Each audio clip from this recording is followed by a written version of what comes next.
I switched from dealing with a lot of problems at work to working at a candy store with Ben. It was a big change, but I liked it. Before, I was always busy fixing things at my job, but now I was surrounded by sweet treats.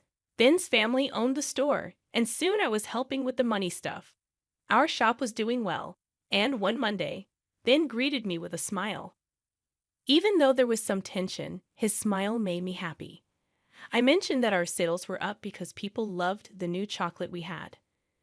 But Ben seemed a bit bothered. He joked about his mom still thinking he's the best at running the candy store. Then his mom, Linda, came in. She praised Ben but made a little jab at me.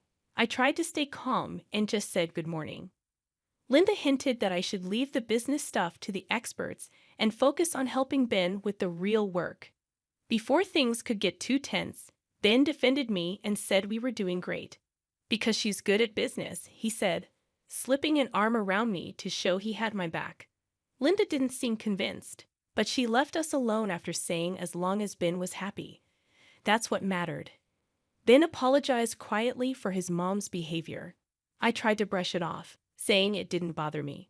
We focused on running the shop together. Sugar Haven wasn't just a candy store anymore. It was our special place. But then things started to go wrong. Deliveries came more often, but they weren't candy. They were expensive things that made me worry about our finances. One evening, I found Ben opening a fancy new phone he'd ordered. I asked him if it was really necessary, considering other things we needed for the shop. But he shrugged it off, saying we deserved nice things too. It wasn't just the phone. Linda was also spending a lot, showing off new clothes all the time as if the store was her own personal runway. Look at this dress, Anna, isn't it lovely? Linda twirled around in a floral dress that seemed way too expensive for our budget. It's nice, I said, trying to sound indifferent. But shouldn't we save up to fix the sign outside? Linda brushed off my concern, patting Ben's cheek. Nonsense, the store is doing great, Benjamin, tell her. Ben, who was only half paying attention, agreed with his mom. Yeah, we're doing fine, Anna, don't worry. But worrying was exactly what I did. Every time I checked our finances, I saw the numbers didn't add up. Doing great wasn't the term I'd use when our profits were being eaten up by personal spending. I'm just saying we should be cautious. I brought it up again later that week as we looked at our finances. Maybe we should set a budget for personal expenses. Ben looked at me like I'd suggested something absurd. A budget? Come on, Anna, we're not that bad, and it's not like you to be stingy. That word stung. I wasn't being stingy. I was being sensible. It's not about being stingy, Ben. It's about being smart. We have to think about the future of Sugar Haven. He didn't seem to hear me, already scrolling through a website for another purchase. You worry too much, he said, half distracted. It'll all work out. Things took a turn when Linda decided to bring in extra help. It was a Tuesday, our inventory day, and I was knee-deep in organizing candy jars when she walked in with a girl who couldn't have been older than 20. Anna, this is Tessa, Linda announced proudly. Tessa, dear, this is Anna, my son's assistant. I straightened up, wiping my hands on my apron. Nice to meet you, Tessa, but I'm actually the co-manager here. Tessa smiled, but it didn't quite reach her eyes. I've heard a lot about you. I'm really excited to be part of the team. I glanced at Linda, whose smug look told me she hadn't consulted Ben about this new hire. What exactly will Tessa be assisting with? I asked, trying to keep my tone friendly. Oh, she's going to help out with the business side of things.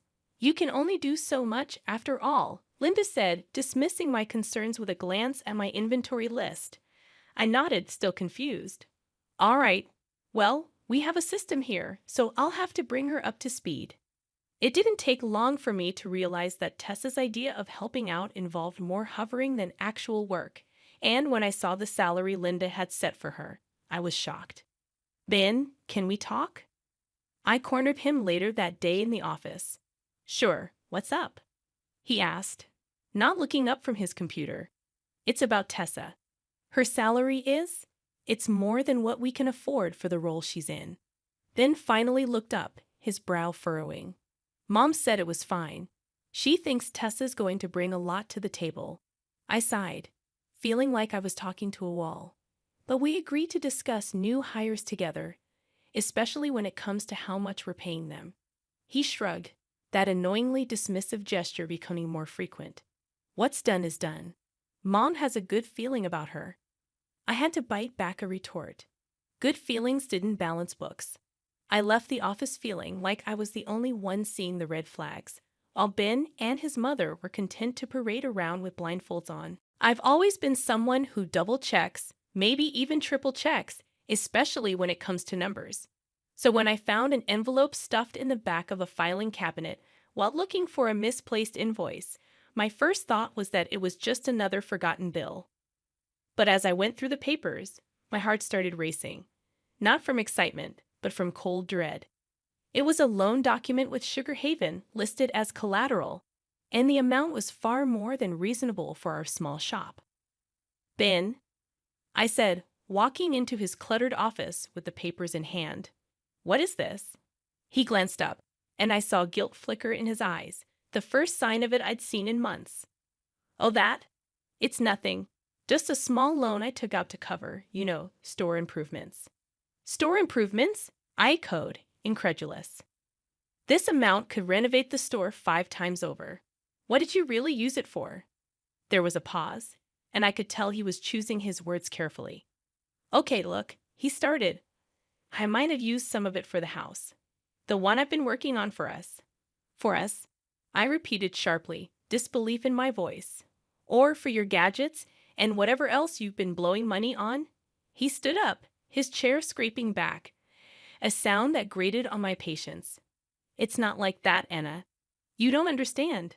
This is all going to pay off in the end.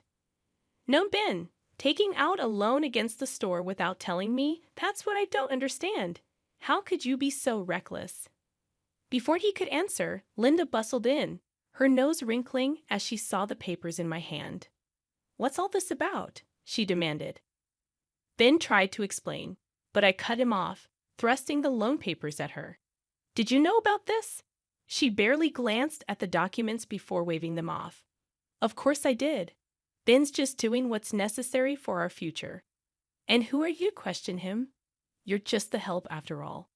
The words stung, but they also ignited something inside me. Just the help? I said, my voice low but firm. I've been keeping the store afloat while you two have been treating it like your personal bank account. What's ungrateful is not recognizing the hard work someone's been putting into this business. What's foolish is risking everything for a house that we don't even need. I waited for them to say something, to defend themselves, but all they did was stare at me, caught in the act. I left the room then, the documents clutched in my hand like a verdict yet to be delivered. The kitchen table was never meant for business meetings, but that day it was surrounded by solemn faces, as if we were about to discuss matters of state instead of the confectionery. Ben cleared his throat, his eyes not quite meeting mine. We need to talk about the store's future. I sat down, folding my hands on the table. We already did that when I found the loan documents, I said firmly. Linda huffed from across the table, her arms crossed. We need to be realistic, Anna. The store isn't pulling in enough to cover the debts. We have to find money somewhere. There it was, the we that really meant me. I kept my voice steady. What do you suggest? Her eyes gleamed with a cold calculation. You have that inheritance from your parents. It could cover the debts and get the store back on its feet. I felt like I was listening to a stranger, not the woman whose son I had married. You want me to use my parents' money? The money they left for me, for my future? Ben finally spoke up. It's not like you're doing anything else with it. That money was meant for me, for my security, I said, disbelief clear in my voice. And what about our security? Linda shot back. You're part of this family now, aren't you? I looked between them, my heart sinking. I am, but it seems you only remember that when you need something from me. Ben shifted uncomfortably. It's not like that, but we're drowning here, Anna. So you expect me to just hand over my future, just like that? I asked. Linda leaned forward. If you care about this family, yes. I thought of the sacrifices I had made for the store, the long hours, the sleepless nights. If I do this, if I invest my inheritance, I want a third of the store. I want to be an official co-owner. The room fell silent. Then Linda laughed, a harsh sound that bounced off the walls. You, a co-owner. Don't be ridiculous. You're not business material. I stood up, my chair scraping loudly against the floor. Then you find another way to cover your debts, because my inheritance is not your emergency fund. Ben's face was unreadable, but Linda's was red with anger. You'd let this family business go under? I've tried to save it, I said, my voice quiet but firm. But I won't set myself on fire to keep you warm. I wasn't one for late-night visits to the shop, but something in my gut told me to go to Sugar Haven that evening. The place was dark, as expected, but the faint glow of a light from the back office wasn't. I pushed the door open, the familiar tinkle of the bell sounding almost ominous in the silence. The sweet scent of confectionery, which usually comforted me, now felt heavy, loaded with the scent of betrayal.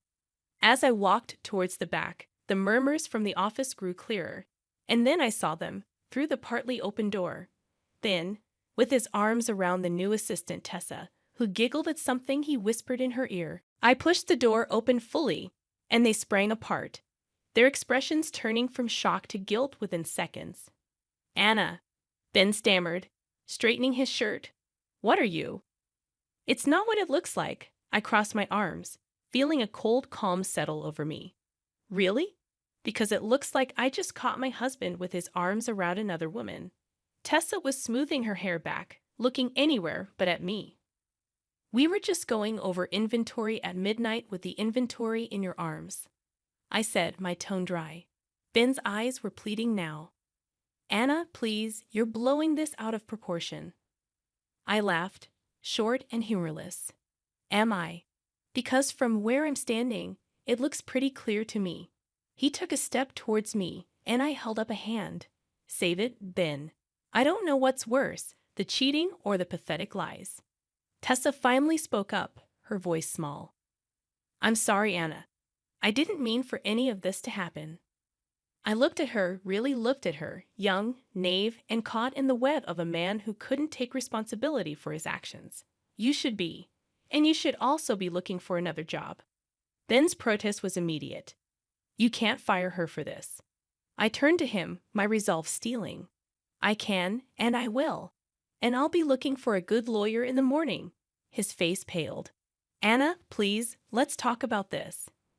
There's nothing to talk about, I said, cutting him off. You've made your choices. Now you get to live with them. I didn't wait for his response. I walked out of there with my head held high, the sound of Ben calling after me fading into the background. The morning after I caught Ben was bright, a stark contrast to the mood in our home. I'd spent the night at my own place, the one I kept as a rental property. As I sat at the kitchen table, my phone buzzed with a message from Ben. I considered not even reading it. But curiosity got the better of me. It was a photo of a bank letter addressed to Ben, with the words "Final Notice, Immediate Repayment Required," standing out beneath it. He typed a message. We need to talk. This is serious. I typed back a simple, on my way, and got ready to face the music. When I arrived at the confectionery, Ben and Linda were already there, pacing like caged animals. Linda spotted me first, and her expression soured. Decided to show up, did you? She snapped as I walked in. I nodded, holding her gaze. You wanted to talk. Ben held out the letter to me. The bank's coming down hard. We could lose everything. I scanned the letter, the numbers not surprising me but still making my stomach turn. So what's your plan? Linda's plan was apparently to glare daggers at me. We wouldn't be in this mess if you just helped us when we asked. Ignoring her, I addressed Ben. What are you going to do? He ran a hand through his hair, looking defeated. I thought you could pay it off with your inheritance. My laugh was bitter. And I told you, I'm not doing that without a stake in the business. Linda stepped forward. You're being unreasonable, Anna. This is a family business. I met her challenge with a calm I didn't feel. And where was this family when your son was spending money we don't have and hiring his friends for fun? Ben started to say something but stopped, his eyes dropping to the floor. You don't get to play the family card. Only when it suits you, I continued. We'll figure something else out, then, Ben muttered. You'll have to, I agreed. Then Linda did something unexpected. She smiled, but it wasn't pleasant. Fine, but if you're not going to help, then you're out. We'll manage without you. You're fired. I stared at her, letting the silence stretch out before I matched her smile with my own. Okay, their surprise was almost comical. Just like that? Ben asked, his voice incredulous. Just like that, I confirmed. But I want you to know, I took photos of you and Tessa. I have records of all the money you've wasted. If you think you can fire me and sweep all this under the rug, you're wrong. Linda's smile vanished. You wouldn't dare. Oh, but I would. And when I leave, I'm taking all my hard work with me. You can explain to the bank why the business is about to tank without the person who was actually running it. Months had passed since I last set foot in Sugar Haven, and life had taken on a new kind of normal. The crisp sound of papers, the hum of focused conversations, and the sight of a crisis managed and resolved, these had replaced the scent of sugar and spice. I sat in my new office, a stark contrast to the confectioner's back room. When my phone rang, I glanced at the caller ID. It was Claire, a former employee at the shop, and the only one I still talked to. Hey Claire, what's up? I greeted with a hint of caution. News about Sugar Haven always carried a tint of the past. You haven't heard. Claire's voice was a mix of pity and discomfort. The shop, they closed down last week. The bank foreclosed on them, and the house too. I leaned back in my chair, a weight lifting off my shoulders that I hadn't realized was there. I see, and Ben and his mother. There was a pause. They're not doing great. Rumor has it they've moved in with his aunt. No one's seen them much. I sighed, not quite sure how to feel. Thanks for letting me know, Claire. She hesitated before adding, Anna, everyone knows you were the heart of that place. It was never the same after you left. A small, sad smile touched my lips. I appreciate you saying that. How about you? Found a new job yet? Yeah, I'm working at a bakery downtown. It's not Sugar Haven, but it's a start. That's great to hear. You always had a talent for baking. I'm sure you'll do well there. We chatted for a few more minutes before saying goodbye. I hummed up and looked out the window at the bustling street below. There was a knock at my door, and my assistant peeked in. Your 3 o'clock is here, Anna. Thanks. Send them in? I responded, shaking off the remnants of nostalgia. The clients came in, a husband and wife team, looking worried about their own business. I stood to greet them, ready to dive into another challenge. We've heard great things about you, Anna, the wife said as we sat down. They say you're the best crisis manager in town. I smiled, the title sitting comfortably with me. I'll do my best to live up to that reputation. Now, tell me about your business, and let's see how we can turn things around. As they spoke, I listened, already forming strategies in my mind. This was my world now, where every problem had a solution, and every crisis was an opportunity. The meeting stretched on, the client's initial anxiety giving way to hopeful smiles as we discussed possibilities. They left with a renewed sense of purpose, and I turned back to my desk, my heart lighter than it had been in a long time. In the end, I realized that sometimes the sweetest outcomes come after the most bitter trials, and the future was mine to create, one careful step at a time.